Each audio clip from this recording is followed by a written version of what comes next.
जाती है। ठाकुर जी, बहुत ध्यान से सुनिएगा, ठाकुर जी हमारे ब्रज में 12-1 बजे मंदिर बंद हो जाते हैं सारे, और फिर खुलते हैं शाम को 4, 4:30, 5 बजे। उस बीच में ठाकुर जी का ऐसा भाव रहता है कि गैया चरावे गए लाला, इसलिए कोई को दर्शन नहीं देंगे।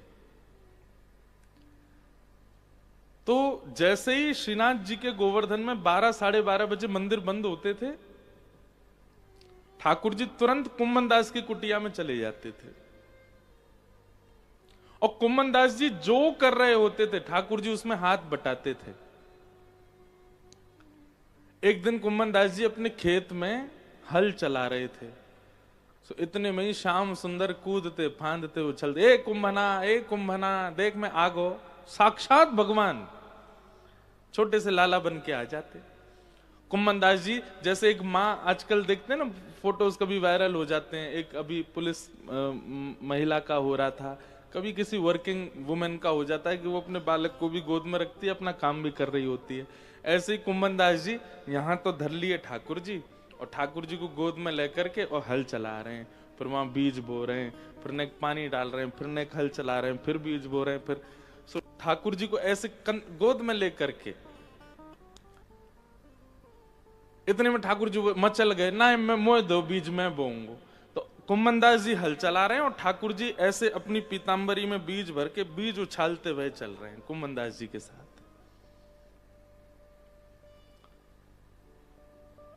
कुम्मन दास जी के बीच बीच में नेत्रों में आंसू आ जाते हैं, अपने सौभाग्य की सराहना करते हैं कि साक्षात भगवान मेरे साथ लीला करते हैं।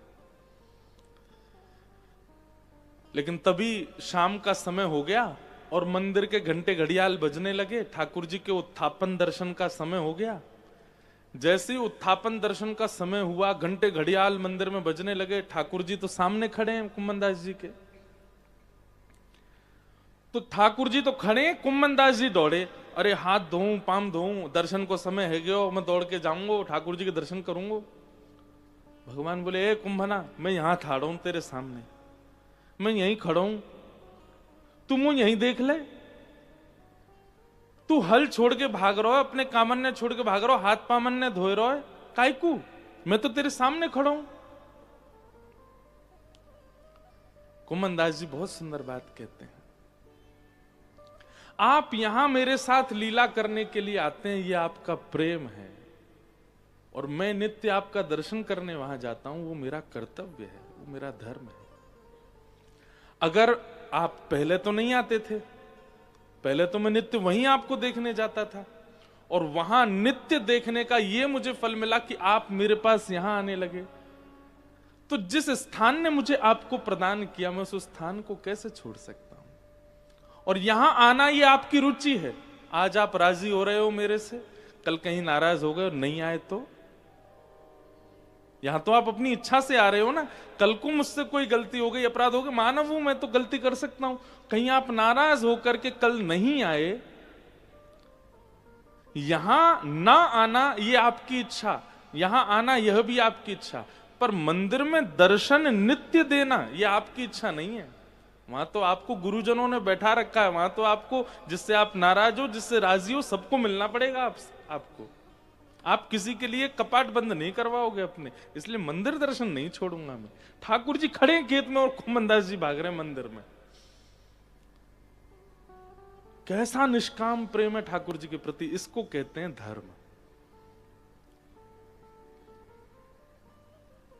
हम लोग गरज पड़ती है तो ठाकुर जी के सन्मुख जाते हैं, बिना किसी कामना के, बिना किसी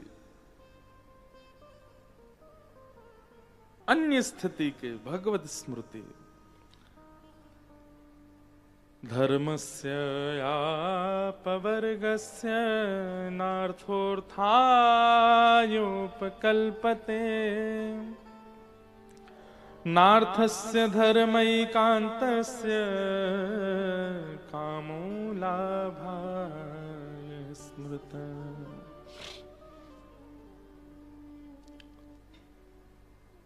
तो अब याद रखिएगा, आज के बाद आप जब भी भगवत स्मरण करते हैं क्या है ना कि यहाँ अधिकतर लोग ऐसे बैठे हैं जो बहुत व्यस्त रहते हैं संसारिक क्रियाओं में, इसलिए मुझे ये बात कहनी पड़ रही है। नहीं तो मैं तो खुलेआम कहता हूं कि ठाकुर जी की स्मृति एक सेकंड के लिए भी आपके चित्त से जानी नहीं चाहिए। वो स्मरण बना रहे चित्त में, और वो भी कैसे बना रहे? निष्काम, कोई कामना नहीं। हमने तो एक नई बात शुरू करी, लाल जी के दर्शन अब हम कम कराते हैं लोगों को, और जो भी दर्शन करने आता हमारे लाल जी के, हम उसको सौगंध देते। मैं तुमको सौगंध है, हमारे ठाकुर जी से कुछ मांगोगे नहीं। क्यों? वो छोटे से लाला हैं, वो लीला कर रहे हैं, उनको जाकर के संकोच में मत डालना। वृंदावन बिहारी लाल राधा रमन जी के सन्मुख भी कुछ मत मांगिए। वृंदावन में ठाकुर जी इच्छा पूर्ण करने के लिए नहीं बैठे, दुनिया भर में देवी देवता प्रकट कर दिए ठाकुर जी ने इच्छा पूर्ति के लिए। वहां जाइए, वृंदावन में तो केवल वे दोनों राजी रहें, वे दोनों प्रसन्न रहें, उनकी लीला वृंदावन में सदा ऐसी चलती रहे। गोवर्धनवासी सांवरे पद में श्री चतुर्भुज दास जी कहते हैं, युग युग अविचल राखिए यह सुख शैल निवास। युग युग अविचल राखिए यह सुख शैल निवास। चतुर्भुज दास जी कह रहे हैं, ये पद बहुत सारे वैष्णव गाते हैं, बहुत सारे बालक गाते हैं इस पद को। इस पद की अंतिम पंक्ति है ये। कुम्मन दास जी, जिनका हम चरित्र, इन्हीं के पुत्र थे श्री चतुर्भुज दास। उन्होंने कहा कि ठाकुर जी आपको मेरी सौगंध है, क्या कि आप हमेशा गिरिराज जी में ही रहिए, हमेशा इन कुंज निकुंजों में ही रहिए, हमेशा यमुना जी के तट पर रहिए, और यहां अपनी प्रेम लीलाएं करते रहिए। श्री गोवर्धन रूप पे बल जाए चतुर्भुज दास। गोवर्धन वासी सांवरे, गोवर्धन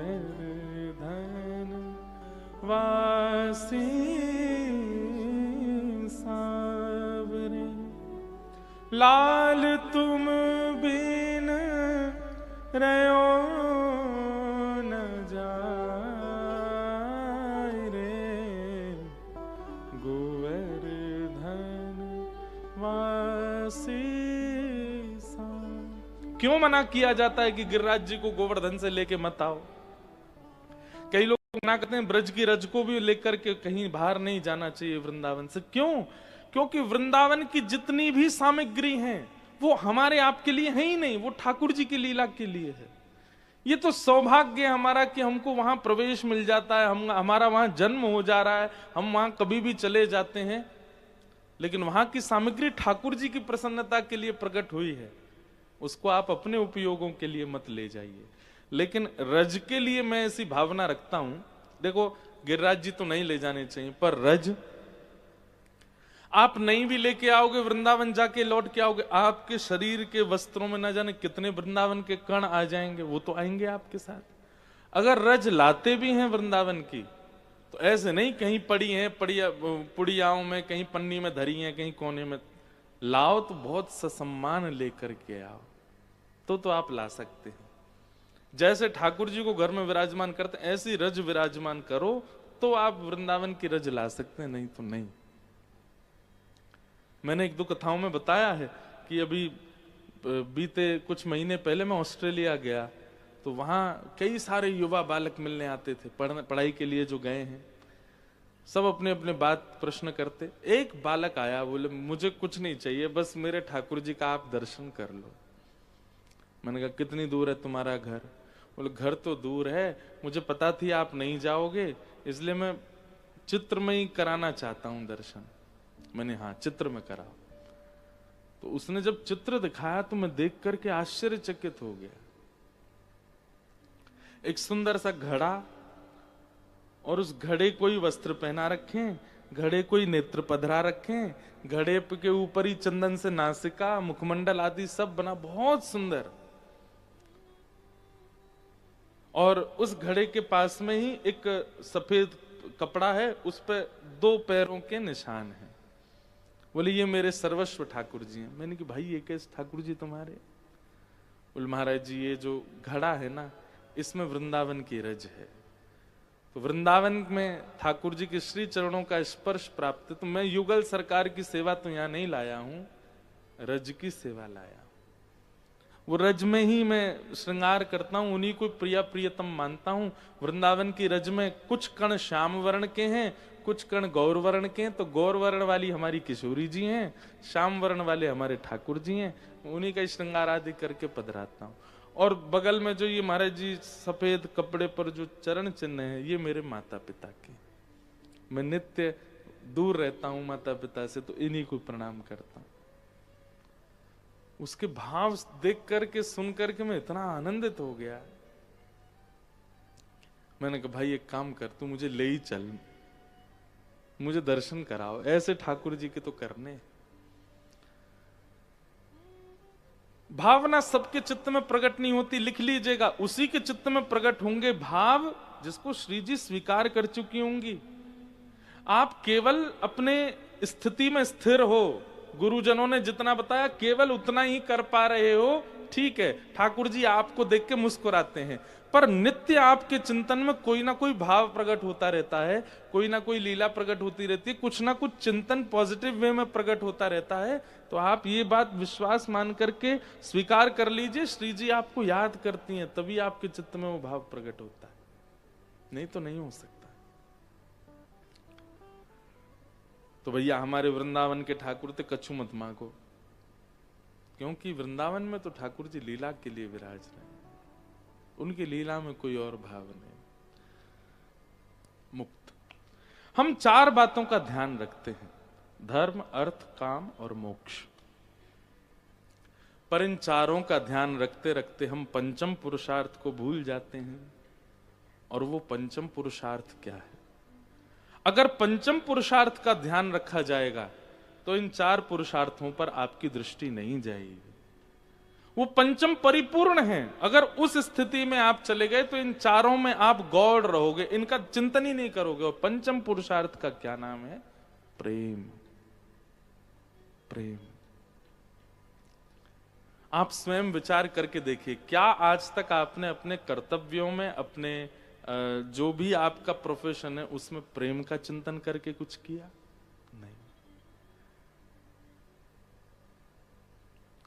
सुबह उठने से लेकर के रात्रि सोने तक आप धर्म, अर्थ, काम, मोक्ष का चिंतन करते हैं, प्रेम का नहीं। प्रेम की स्थिति में आप नहीं जाते। इसीलिए अपने कर्तव्यों में हमको कहीं ना कहीं असंतुष्टि का अनुभव होता है, कहीं ना कहीं हम उससे संतुष्ट नहीं होते। कर रहे हैं बस, आनंद नहीं आ रहा है, कर रहे हैं बस, प्रसन्नता नहीं है। क्यों? क्योंकि प्रेम का आपने उपयोग ही नहीं किया। वहां प्रेम को केंद्र में रख करके वो क्रिया की ही नहीं गई है।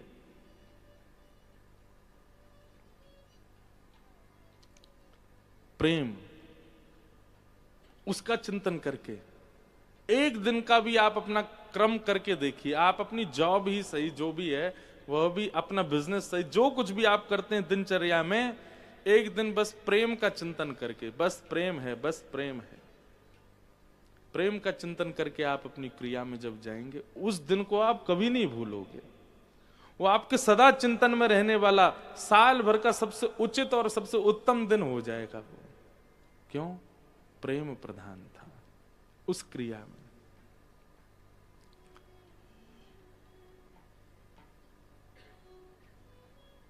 वही बात यहां पर नारद जी महाराज कह रहे हैं वेद व्यास जी को, हे व्यास जी, आपने जितनी भी रचनाएं की हैं, उन रचनाओं में आपने धर्मार्थ काम मोक्ष को प्रधानता दी है, प्रेम को प्रधानता नहीं दी, इसलिए आपका मन अशांत है। आपके जितने भी ग्रंथ हैं सब घुमा फिरा करके चतुर्विध पुरुषार्थ की प्रधानता बताते हैं, प्रेम नहीं। इसलिए आपका चित्त शांत है। अब बाकी चारों को छोड़िए, केवल प्रेम प्रधान ग्रंथ लिखिए, तब आपका चित्त शांत होगा, तब आपको संतुष्टि होगी। नारद जी महाराज के इस वचन को सुनकर के व्यास जी महाराज बोले, प्रेम का चिंतन कैसे लिखूं?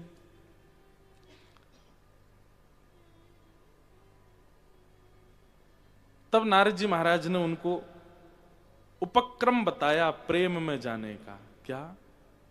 समाधिनानुस्मर तद्विचिष्ठितम। नेत्र बंद करिए और चित्त में ही मानसी सेवा कीजिए। समाधि सतयुग का शब्द है, कलयुग में समाधि को ही मानसी सेवा कहते हैं। क्या कहते हैं? हमारे वृंदावन में प्रधान सेवा है मानसी सेवा। मानसी सेवा का मतलब आपके पास में वस्तु नहीं है, आपके पास ठाकुर जी भी नहीं है, आपके पास चौकी भी नहीं है, कहीं बैठे हो एकांत में और नेत्र बंद करके आपने सब चिंतन कर लिया, सामने ठाकुर जी भी हैं, चौकी पर बैठे हैं, सोने के सिंहासन पर बैठे हैं, ये सामग्रियां रखी हैं, मैं ठाकुर जी का सुंदर चंदन लगा रहा हूँ, सुंदर पोशाक धरा रहा हूँ, सुंदर आभूषण पहना रहा हूँ, ठाकुर जी की आरती कर रहा हूँ। ये तो रही सेवा का क्रम मानसी का। फिर उसके बाद क्या हुआ? वे ठाकुर जी जड़ नहीं है, वे ठाकुर जी चैतन्य हो गए, सिंहासन से उतर के नीचे आ गए, मेरी उंगली पकड़ के मुझे ले गए। कहाँ ले गए? निकुंज में ले गए। निकुंज में जैसे ही मैं गया तो वहां बहुत सारे सखा खड़े हैं, बहुत सारी सखियां खड़ी हैं, ठाकुर जी सबके साथ आनंद कर रहे हैं और उसी सखी समाज, सखा समाज में मुझको भी लेके बैठे हैं। ये सारा चिंतन, इसको कहते हैं मानसी सेवा हमारे वृंदावन पक्ष में। नारद जी बोले, व्यास जी अब आप नेत्रबंद करके समाधि लगाइए और ठाकुर जी के विराट रूप का, ठाकुर जी के ऐश्वर्य रूप का, ठाकुर जी के धर्म अर्थ काम मोक्ष स्वरूप का चिंतन मत कीजिए, प्रेम स्वरूप का चिंतन कीजिए। ठाकुर जी का प्रभाव नहीं, स्वभाव सोचिए और फिर उसके बाद कुछ लिखिए। ठाकुर जी का प्रभाव क्या है? शंख चक्र गदा पद्मधारी। ठाकुर जी का प्रभाव क्या है? तीनों लोकधारी। ठाकुर जी का प्रभाव क्या है? शेष नाग पर पौड़ते हैं, लक्ष्मी चरणों में पड़ी रहती है। ठाकुर जी का प्रभाव क्या है? ठाकुर जी के अंदर सारी शक्तियां विद्यमान है, उनकी भ्रकुटी टेढ़ी होते ही पृथ्वी डामाडोल होने लग जाती है। ये सब प्रभाव है। ये तो आपने सब जगह लिख दिए हैं, अब उनका स्वभाव तो लिखिए। बाहर से इतने विशाल दिखने वाले चित्त से कैसे हैं, अब उसका चिंतन करके कुछ लिखिए। तब वेद व्यास जी महाराज ने नेत्र बंद करके भगवान के प्रेम स्वरूप का चिंतन किया, ठाकुर जी के उस प्रेम स्वभाव का चिंतन किया। कितने प्रेमी हैं श्रीनाथ, कितने प्रेमी हैं हमारे गिरधर लाल, कितने प्रेमी हैं हमारे राधा रमण जी, उन सबका चिंतन कर रहे हैं। हाँ,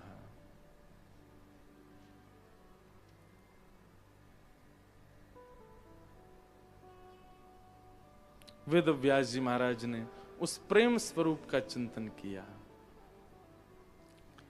प्रेम स्वरूप का चिंतन करते हुए वेद व्यास जी महाराज नेत्रों से बहा हुए अश्रु बहाने लगे और जैसे ही चिंतन पूर्ण हुआ, महीनों तक, वर्षों तक चिंतन करने के बाद जब नेत्र खोल करके देखा है तो वेद व्यास जी चिंतन में ही लिखते जा रहे हैं और उनके चिंतन से ही एक दिव्य पुराण प्रकट हुआ जिसका नाम था श्रीमद् भागवत महापुराण। भागवत की रचना हो गई ठाकुर जी के प्रेम चिंतन से। श्रीमद् भागवत में ठाकुर जी का प्रभाव नहीं है, भागवत में ठाकुर जी का स्वभाव है। एक 5 वर्ष का बालक ध्रुव ठाकुर जी की याचना करके ठाकुर जी को बुलाता है और ठाकुर जी उसके सामने बन करके तो आते हैं, शंख चक्र गदा पद्मधारी, और गरुड़ पर बैठ करके आते हैं, मतलब प्रभाव लेकर के आते हैं। पर ध्रुव को देखते ही ठाकुर जी का प्रभाव सारा शून्य हो जाता है, स्वभाव में प्रकट हो जाते हैं। ध्रुव जी महाराज ने नेत्र खोल करके ठाकुर जी को देखा और ठाकुर जी देख करके 20-25 मिनट 30 मिनट हो गए, कुछ बोले ही नहीं, बस मुस्कुरा रहे हैं और रो रहे हैं। ठाकुर जी बोले, अरे ध्रुव, तुमने हमको बुलाया, कुछ बोलो तो। ध्रुव जी बोले, मैं 5 वर्ष का बालक हूं, अभी मुझसे बोलना ही नहीं आता, मैं कैसे बोलूं और क्या बोलूं मुझे पता ही नहीं है। ठाकुर जी इतने आनंद में चले गए, अपना शंख स्पर्श कराया, और ध्रुव जी को जब ज्ञान हुआ तब उनकी स्तुति सुनकर के ठाकुर जी ने हृदय से लगाया। ठाकुर जी नृसिंह बन करके गए, प्रभाव धारण करके गए प्रहलाद की रक्षा के लिए। लेकिन हिरण्यकश्यप का वध करने के बाद जब बड़े बड़े देवी देवताओं की स्तुति भी भगवान के क्रोध को शांत नहीं कर पाई, तब ब्रह्मा जी ने प्रहलाद जी से कहा तुम जाओ।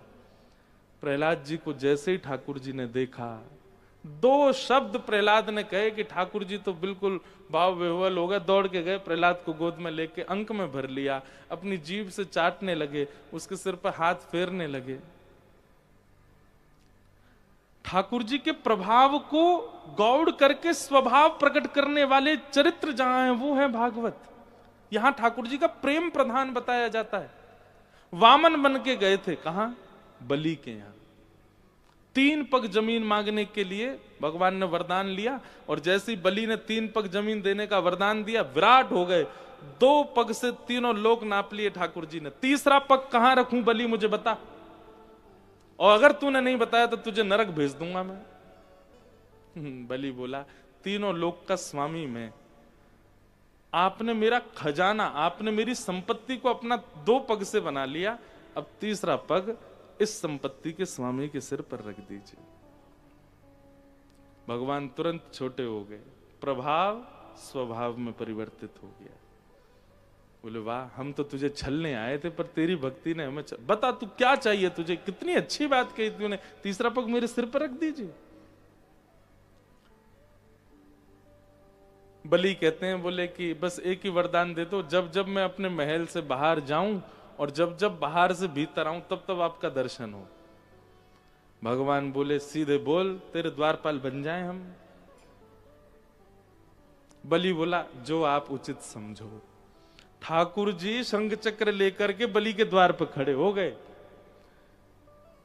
अब बलि जब जब जाता है घर से बाहर, ठाकुर जी ठीक है, सब भोजन पानी बढ़िया, बोले तू दर्शन कर निकल, खड़े हम यहीं पे। युद्ध आदि करके लौट के आता है, फिर ठाकुर जी आनंद में बोल, बहुत आनंद में, जाओ भीतर जाओ। कुछ वर्षों बाद लक्ष्मी जी को व्याकुलता हुई, एक कन्या का रूप धारण करके आई और बलि के पास जाके बोली मेरा कोई भाई नहीं है, आप कहें तो मैं आपको भाई बनाऊं। बड़ी सामान्य सी कन्या। बलि बोले हाँ लो रक्षा सूत्र बांधो और आज से तुम हमारी बहन बन जाओ। वो सोच लीजिए, रक्षा सूत्र बंधवाने के बाद कुछ देना पड़ता है। बोले जो मांगोगी सो देंगे। लक्ष्मी जी ने सूत्र बांधा, बोले अब लाइए दीजिए। बोले क्या? आपके जो द्वारपाल है उनसे हमारा ब्याह करा दो। बलि बोला वो द्वारपाल नहीं है, परमात्मा है साक्षात। लक्ष्मी जी बोली तो मैं भी तो लक्ष्मी हूं, तुरंत अपने रूप में प्रकट हो गई। बलि बोले फिर तो आप दोनों का विवाह, तो आप नित्य एक दूसरे के हैं, पर अब मुझे एक सुख दीजिए, क्या दोनों दंपति मेरे भवन में एक विवाह रचाइए और मैं आपका कन्यादान करूं, ये सुख मुझे दो। ठाकुर जी प्रभाव भूल गए, अपना स्वभाव में परिवर्तित होकर के बलि पर कृपा करने लगे। श्रीमद् भागवत में ठाकुर जी का प्रभाव प्रधान नहीं है, महाभारत में केवल प्रभाव ही प्रभाव है। ठाकुर जी का प्रभाव ही वहां दिखा, बिना शस्त्र के ही पूरा युद्ध संभाल रहे हैं। लेकिन श्रीमद् भागवत तो स्वभाव प्रधान ग्रंथ है, और स्वभाव ठाकुर जी का क्या है? प्रेम। इसलिए यहां सुनने वाले के चित्त में भी कोई और इच्छा नहीं होनी चाहिए कि कथा सुनने से मेरे पुण्य बढ़ जाएं, कथा सुनने से मेरे पितृ मुक्त हो जाएं, कथा सुनने से मेरे काम अच्छे चलने लग जाएं, कथा सुनने से मेरे पाप नष्ट हो जाएं। आप तो झोली फैला के केवल कथा से, भागवत से विशेष रूप से केवल प्रेम मांगिए। हमारे ब्रज में गाते हैं, सरस किशोरी। हमारे वृंदावन में प्रेम मंदिर है ना, प्रेम मंदिर को जिन्होंने स्थापित किया ऐसे जगत गुरु श्री कृपालु जी महाराज, उनकी ये रचना है, उनका ये पद है, बहुत अच्छा पद है। गोपी प्रेम की भिक्षा दीजे, कैसे हूँ मोहे अपनों कर लीजे। गोपी प्रेम की भिक्षा कैसे मोए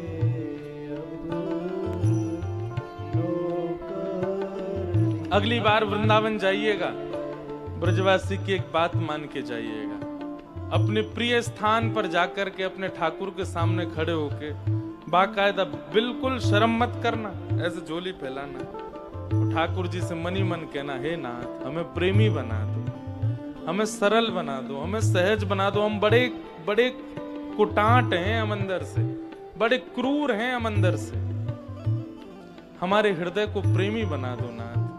आप विश्वास मानिएगा, वृंदावन से आप संसार की कोई भी वस्तु मांगेंगे शायद वो कभी पूर्ण नहीं होगी। वृंदावन से एक बार प्रेम मांग करके देखिए, भर देगा आपको प्रेम से। गोपी प्रेम की भिक्षा दीजे, कैसे हूँ मोहे अपनों कर लीजे। गोपी प्रेम की भिक्षा दीजे, कैसे हो मोए अपनों कर लीजे। तुर गुण गावत दिवस बितावत, दृग बरसावत, मैं हूँ प्रेम विभोर श्री राधे, कीजे कृपा की को। गाइए। सरस किशोरी बयस की ठोरी, रति रस भोरी, कीजे कृपा की कोर श्री राधे,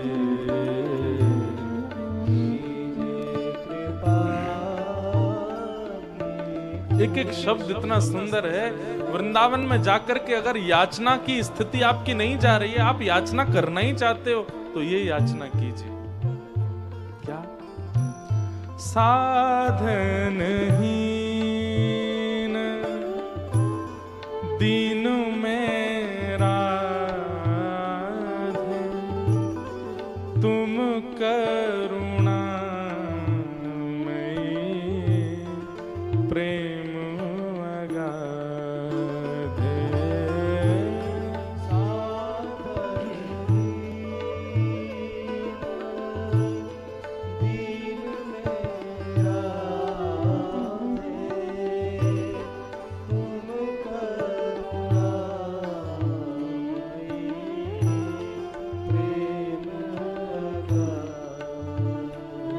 हमारी किशोरी जी कैसी है? करुणा की निधान, अत्यंत दयावान।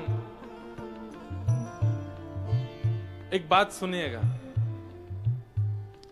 किशोरी जी वाम भाग में क्यों खड़ी हैं ठाकुर जी के? वाम अंग, दक्षिण अंग, यहीं पर ही पत्नी खड़ी होती है। क्यों? बुरा नहीं मानिएगा, हाँ माताएं, बता दूं क्यों खड़ी होती हैं। उनको कहा जाता है वामा। क्या कहा जाता है? वामा। वामा का मतलब होता है उल्टा। जो इधर खड़े हैं उनसे उल्टी ही चले उसको कहते हैं वामा। पर किशोरी जी के लिए यह अर्थ उचित नहीं है। हमारी किशोरी जी वामंगा क्यों है? वो वाम भाग में क्यों खड़ी हैं? बोले ठाकुर जी तो उस पर दृष्टि डालते हैं जो भजन करता है, जो साधन करता है, जो नित्य गुरुजनों की आज्ञा मानता है, सत्संग करता है, बहुत व्यवस्थित जीवन जीता है, ठाकुर जी उसको देख के प्रसन्न होते हैं, मतलब गुण देख करके प्रसन्न होते हैं। पर सामने दर्शनार्थियों में कई उल्टे हैं, जो ना नाम जप करते हैं, जो ना गुरु आज्ञा मानते हैं, बस केवल संसार से थक हार के पहुंच गए कैसे भी।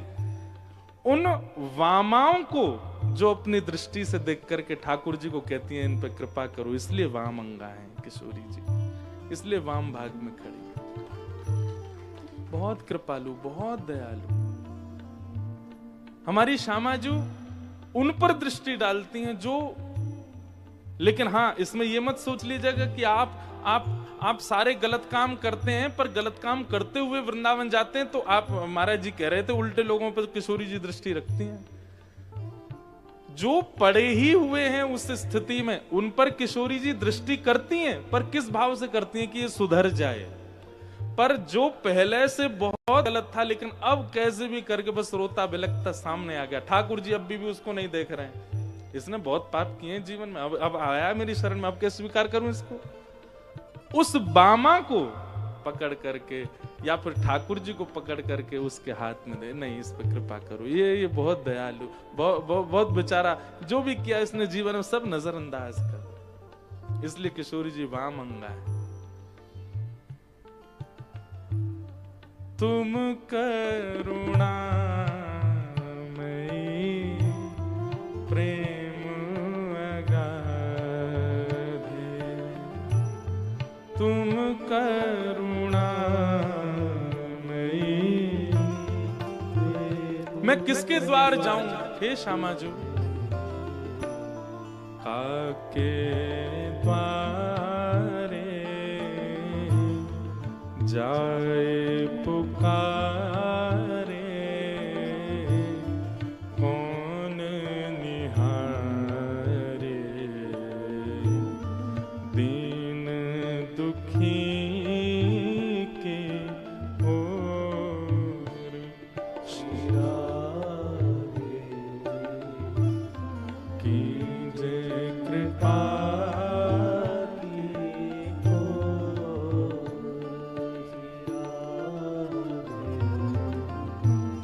सरस किशोरी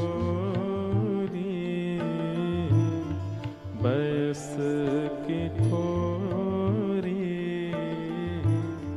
रति रस भूरी, कीजे कृपा की को, श्री राधे। और ये सब मांगना है वृंदावन जा करके। अब तीसरा क्या मांगना है, बहुत सुंदर, भलो बुरो जैसो हूं तिहारो, तुम बिन को ना हित हमारो, भलो बुरो सो तिहारो, तुम बिन को हित हमारो, भलो बुरो जैसो हूं तिहारो, तुम बिन को ना हितो हमारो, भलो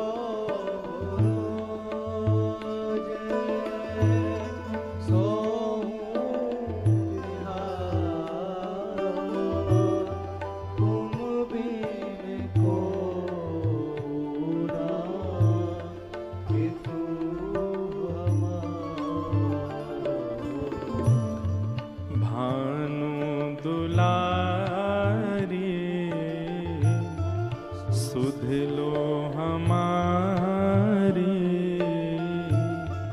शरण तिहारी,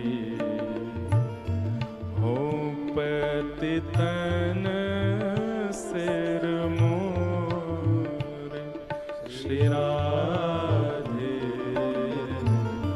कीजे कृपा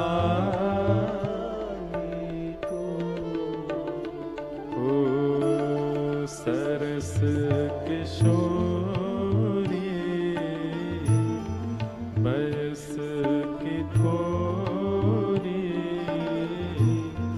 रति रस भोरी, कीजे किराकी को, श्री राधे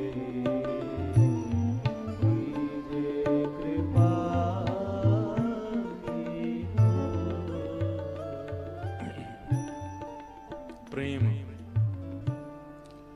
और प्रेम प्रदान करने वाले दो स्थान हैं। स्थूल रूप में तो वृंदावन और वाणी रूप में श्रीमद् भागवत। आप वृंदावन से भी प्रेम ही मांगिए और भागवत जी से भी केवल प्रेम मांगिए और कुछ नहीं। ज्ञान के लिए बहुत शास्त्र हैं, वो तो ठीक है कि यहां ज्ञान भी मिलता है। एक बात और सुनिए, प्रेम जहां मिलेगा वहां सब मिलेगा। ज्ञान भी मिलेगा, वैराग्य भी मिलेगा, भक्ति भी मिलेगी, पुष्टि भी मिलेगी, तुष्टि भी मिलेगी, संतुष्टि भी मिलेगी, क्योंकि प्रेम मिल गया है। पर हां, प्रधान दिखेगा ज्ञान नहीं, वैराग्य नहीं, प्रेम होगा सब चित्त में, पर दिखेगा केवल प्रेम। तो प्रेम के दो स्थान हैं, स्थूल रूप में वृंदावन और वाणी रूप में भागवत, और सचल रूप में वैष्णव जन, वृंदावन के ब्रजवासी जन, वृंदावन के संत जन। इन तीनों के जितने आश्रय में रहोगे उतना ज्यादा प्रेम आपके चित्त में आएगा। ये हम आपके लिए कह रहे हैं। व्यक्ति ने अपने जीवन का मोटिव क्या बनाया? धनवान होना। व्यक्ति ने अपने जीवन का मोटिव क्या बनाया? बहुत नाम शौहरत ऐश्वर्यवान होना। व्यक्ति ने अपने जीवन का मोटिव क्या बनाया? घर वालों को दिखाना है, परिवार वालों को दिखाना है, पड़ोसियों को दिखाना है, करके दिखाना है, ऐसा करना है, वैसा। और हमारी फिल्मों में भी सब जगह यही बच्चों को दिखाया जाता है कि तुमको ऐसा करके दिखाना है कि सब देखते रह जाएं तुमको। इन सब चक्करों में वो खुद से अपरिचित रह जाता है, वो प्रेम नहीं समझ पाता। वो पहुंच तो जाता है एक स्थिति पर, वो पहुंच तो जाता है एक लेवल पर वहां पहुंचने के बाद भी उसको कुछ अपूर्णता सी लगती है। वो अपूर्णता प्रेम की होती है। इसलिए आपके जो भी उद्देश्य हैं लाइफ के, कीजिए, पर भागवत जी के संग श्रवण करते हुए कीजिए, क्योंकि प्रेम यहीं से प्राप्त होगा। सीधी बात है, सब्जी में मसाले भी डल गए, मिर्च भी डल गई, नींबू भी डल गया, लेकिन नमक नहीं डाला। लवण बिना बहु व्यंजन अच्छा लगेगा? नहीं लगेगा, चाहे उसमें कितने भी महंगे महंगे मसाले क्यों ना डाले हो। ठीक वैसे ही जीवन में आप बहुत सारे मसाले डालते हो, धन रूपी, ऐश्वर्य रूपी, संपत्ति रूपी, घर परिवार रूपी, ये रूपी, वो रूपी। और पहले तो अपने आप को बनाने में लगे रहते हैं, फिर उसके बाद बच्चों का जन्म हो, फिर उनको बचपन तुमको बेटा बताना है, वो बुआ को करके दिखाना है, ताई को तुमको दिखाना है, चाचा का बेटा देखो कैसा निकल रहा है, उसको भी बचपन से वही सिखा देते हैं, वो भी इसी दौड़ भाग में होड़ में भगता है। अच्छा, फिर इसमें क्या होता है पता है? उस व्यक्ति को, उस बालक को स्व से परिचित नहीं कराया गया, केवल भाग दौड़ में ही भगाया गया, उसमें भागता रहा। फिर वो एक दिन जाकर के जब बिल्कुल निराश, हताश, उदास होता है, फिर वो गलत मार्ग चुनता है। फिर वो अपने आप को संतुष्ट करने के लिए खान पान, बुरे व्यवचार आदि सब में पड़ जाता है। इसलिए भागवत ये प्रेम प्रदान ग्रंथ है, इनके संग रहते हुए करो। कितने बालक ऐसे मैं जानता हूं, कथाओं में आते हैं, वो जीवन के कुछ उद्देश्य लेकर के चले हैं, पर उनका मन नहीं होता कि अब हम कुछ करें, अब महाराज जी उसमें मजा नहीं आता, उसमें अच्छा नहीं लगता, माता पिता भेज देते हैं कई वैष्णव बालक। तो उनको तो हम यही कहते हैं कि भाई तुमको डॉक्टरी इसलिए करनी है कि तुम संत महापुरुषों की सेवा कर सको, तुम भजनानंदियों की सेवा कर सको, कथा वक्ता कभी बीमार पड़ जाए कौन बेचारे इनकी सेवा करे, तो चलो एक आध डॉक्टर ऐसे भी हों इसीलिए करो। कई बच्चे ऐसे हैं जो केवल इसीलिए एजुकेशन कर रहे हैं कि जो प्रेम में व्यवस्थित वैष्णव है उनकी सेवा हम कर सकें, प्रेम प्रधान। तो वृंदावन से और भागवत से केवल प्रेम मांगिए।